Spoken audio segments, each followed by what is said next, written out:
banjir. Nah, sebelum banjir itu biasanya kan kita harusnya mengenali tanda-tanda banjir dulu ya Bu ya. Misalnya kayak hujan deras, terus juga air sungainya meluap, bisa juga menyiapkan barang-barangnya, barang-barang kayak bekas penting atau makanan, obat, dapat, terus juga mengetahui jalur evakuasi lokasi buat pengungsian terdekatnya, terus juga memindahkan barang penting ke tempat yang lebih tinggi, memastikan listrik dan gas terus saat air mulai naik. Nah, kemarin ibunya mengungsi di mana nih? Ke tempat pengungsian tahu nggak? Ke tempat pengungsian. Oh, oke.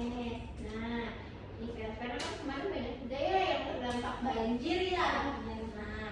Nah, biasanya saat terjadi banjir itu kita harus tanggap tuh. Nah, tanggap itu pas saat terjadinya banjir biasanya kita harus tetap tenang dan segera pergi ke tempat pengungsian terdekat seperti yang ibu lakukan kemarin, sudah betul ya. Nah, habis itu kalau misalkan banjir jangan sampai melawan arus, karena kalau melawan arus dikhawatirkan ada cedera fisik. Cedera fisik itu kayak misal kena arus sungainya lagi deras, terus juga banyak puing-puing, nah itu bisa mengkhawatirkan ibunya terluka, bisa terjatuh, nah itu bisa mengakibatkan cedera fisik. Jadi harus dihindari untuk berenang melawan arus ya, tidak boleh kalau itu mah. Nah, terus selain itu menghindari kontak dengan air banjir. Kalau misalkan punya luka, jadi kayak ibunya punya luka nih, kayak misal kena gores atau apa, nah itu harus menghindari air banjir karena air banjir itu banyak mengandung bakteri dan lain sebagainya, itu kotor airnya ya, tidak bersih. Selain itu tidak boleh menyentuh peralatan listrik yang terendam, jadi khawatir ada korsleting listrik, khawatir tersetrum juga, jadi harus dihindari. Dan sebelum itu kalau misalnya sudah ada tanda-tanda banjir, airnya mulai tinggi, harus dicabut dulu semua listrik-listriknya supaya tidak ada yang kesetrum gitu. Terus juga di sini ada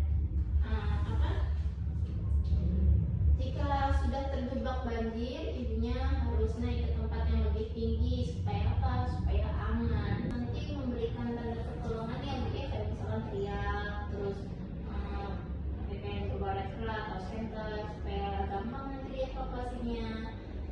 Terus harus tetap bersama keluarga dan hemat energi. Jadi jangan harus boros energi mau berjuang harus atau gimana biar diselamatin itu masalah. Jadi harus hemat energi. Nah, terus ada beberapa cedera juga yang dialami saat banjir ya, misalkan kayak cedera fisik. Cedera fisik itu bisa jadi luka terbuka atau luka sayat, terus luka tusuk, luka robek, akibat nanti puing-puing yang jatuh terus kena seret gitu ya. Nah, terus ada cedera jatuh juga dan terseret arus ya.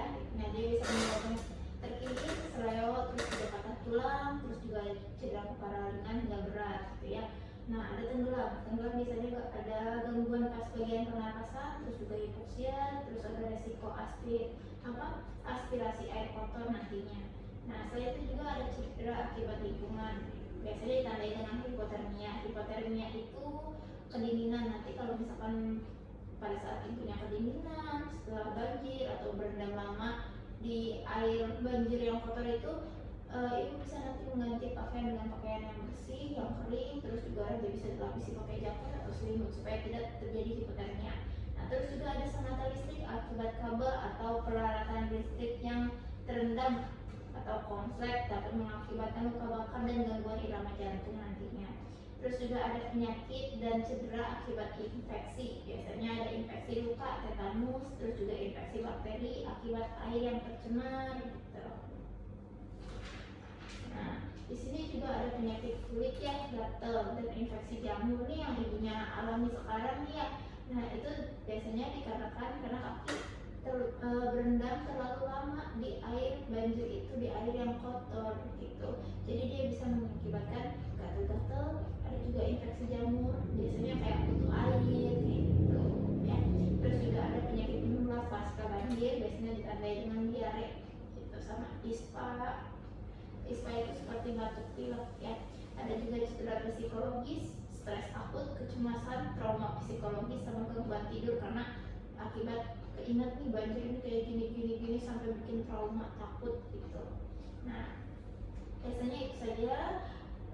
Untuk yang ibu alami sekarang, kakinya gatel-gatel, itu nanti bisa cuci kaki yang bersih pakai sabun, terus dikeringkan sampai kering. Nah, terus bisa juga dengan mengganti sepatu atau mengganti kaos kaki ya dengan yang kering, jangan yang basah, supaya nggak gatel-gatel kakinya gitu ya. Terus bisa juga pakai salep anti jamur atau pakai bedak anti jamur supaya kakinya nanti lebih nyaman, nggak gatel-gatel lagi gitu.